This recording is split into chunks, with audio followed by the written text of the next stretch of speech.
Have you ever seen a country build its identity on a dream, then act surprised when that dream falls apart? Here's the real question most people avoid. Did the UK ever truly understand what multiculturalism required? Or did it just assume everything would fit by itself? Because when you look back at the last 70 years, the hopeful moments, the painful moments, the quiet mistakes that nobody talked about, you start to see something uncomfortable. The UK didn't lose its multicultural dream in one moment. It lost it gradually, decision by decision, crisis by crisis. Before we move on, let me ask you something. What do you think failed first? The people, the politicians, or the promises? To understand the nightmare, you have to understand the dream. It's 1948. Britain is bruised after the war. Cities are damaged. Factories need workers. The country is exhausted. Then the Empire Windrush arrives at Tilbury. Hundreds of men and women from the Caribbean step off the ship full of hope. They aren't thinking about culture wars or politics. They're thinking about jobs, stability, and helping rebuild a country they were told they belonged to. For a moment, it feels like a new chapter is beginning. New music fills the streets. New food enters British kitchens. New faces bring life back into tired cities. But here's the first big question.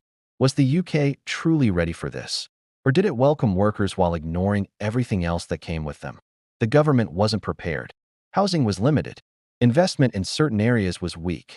New arrivals were pushed into overcrowded neighborhoods. The jobs available were low-paid and difficult. Landlords rejected people openly. Signs said, "No blacks, no dogs, no Irish." And while immigrants tried to settle, the government kept acting as if everything was under control. Ask yourself something. How long can a dream survive when the foundation is already cracking? In the 1960s, more people arrived from India, Pakistan, Bangladesh, and Africa. Communities grew. Culture expanded. But suspicion also grew. Some towns adapted well. Others didn't. Then came the rivers of blood speech from Enoch Powell. One man turned fear into political fire and pushed communities apart even more. Did the government step in with a solution? No. They hesitated, argued, and responded with incomplete policies. Meanwhile, people on all sides felt ignored. Do you think the anger we see today started here, or even earlier? By the 1980s, pressure reached a breaking point. Brixton, Toxteth, Handsworth, riots erupted across the country. Young Black Britons were frustrated. Born in the UK, raised in the UK, yet treated as if they didn't belong. The tension around policing made things worse. These riots weren't random explosions.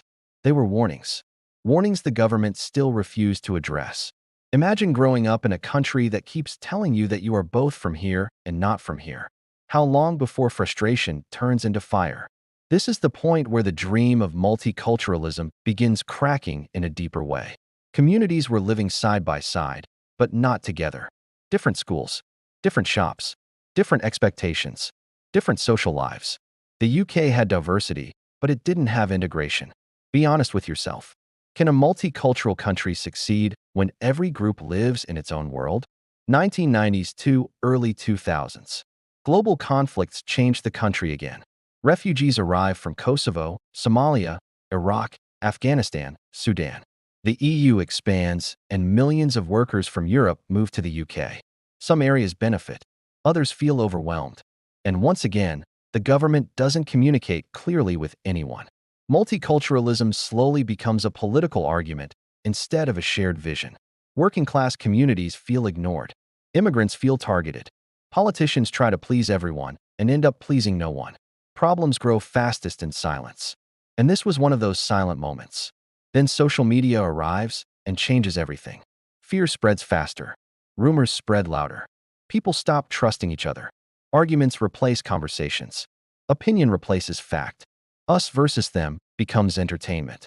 And here's the part nobody likes to admit. We helped build the nightmare by rewarding outrage and ignoring nuance. By the 2010s, public services are stretched thin. Hospitals are full. Housing is tight. Wages are flat. Transport is overcrowded.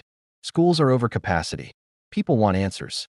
Politicians respond with blame instead of solutions. Did immigration break these systems, or did decades of underfunding break them first? That's the uncomfortable truth most people skip. Brexit wasn't just a vote. It was a release of frustration. People felt unheard, ignored, and disconnected. Communities changed faster than anyone explained. People didn't hate immigrants. They hated being ignored. But immigrants still paid the price. Families felt unwelcome. Hate crimes increased. The sense of shared identity collapsed. The dream didn't crack here. It shattered. Today, the UK feels divided. One group thinks the country has gone too far. Another thinks it hasn't gone far enough. Nobody can agree on what multiculturalism should actually look like. Immigrants feel blamed for problems they didn't create. Locals feel abandoned by leaders they trusted. The real issue isn't the people. It's the broken systems around them. Housing, healthcare, education, integration, infrastructure, and communication. All neglected for decades. A dream can't survive when the foundation is rotting. Can the dream be saved? So what now? Can the UK fix multiculturalism? Yes, but not with shortcuts. It needs planning. It needs investment. It needs honesty. It needs communities talking to each other instead of shouting. And it needs something deeper, a national reset in how people see each other. Do you think the UK is ready for that reset, or are we still pretending the nightmare belongs to someone else? The UK's multicultural dream didn't fail because cultures can't live together. It failed because leaders treated the dream like decoration instead of something that needed continuous support. So here's the question you leave the audience with. Is the dream dead, or are we finally waking up to what it takes to make it real? If you want more in-depth documentaries like this, make sure you subscribe. We talk about the moments that shaped Britain, the stories most people don't tell, and the truths hidden under the headlines.